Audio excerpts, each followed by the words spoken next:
Hi guys, uban ko ninyo manilhigta karong adlaw kay buntag man. Sudpud no ay sig tapol-tapol dira ay sig cellphone siligpod ta. Ginagmay. Manilhigta kay nag-vlog ko talis pud ano man ipakita na ta tong kan ba. Tong kabuutan sa kan FB. Sure, kabuutan lang biyon. So, nanilhigta ko guys. Kay buutan man tinga tao manilhigta.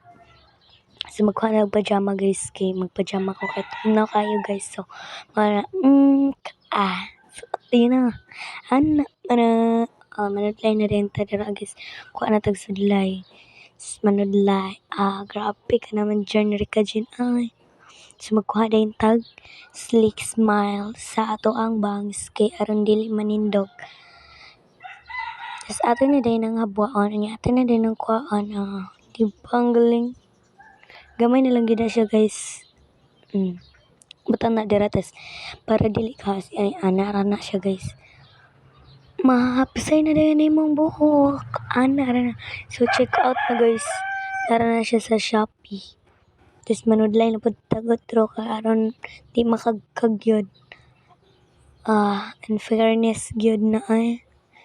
Kuha din tag kuan polvos. Di gid makalimtan ang polvos. Oy lisod pod. Tara ibutang sa tong naong kay aron mo puti-puti pod ang ginagmay. Sa liog pod butangan. Nya human dayon, kuha dayon ta og bukot para sa ato ang bang. Nya magkuha din tag lip tint guys kay butang na ta sa atong lips. Gamay na gid na ta siya guys. Gituyo na nako siya pagamay guys kay baga ra gid na siya kayo. Makakurang gigamay siya guys. O di ba? Pak na pak yarn. So okay na guys ang pag lip tint. Magkuha na din tag ipit para sa ato ang buhok, sa atong bangs. Ito na yung butang sila, tagtulo-tulo siya sa pikas-pikas na siya guys. So ibutang na po na ito siyang pikas para mapantay jud siya guys. In fairness yan pak na pak. So bye guys, see you next vlog.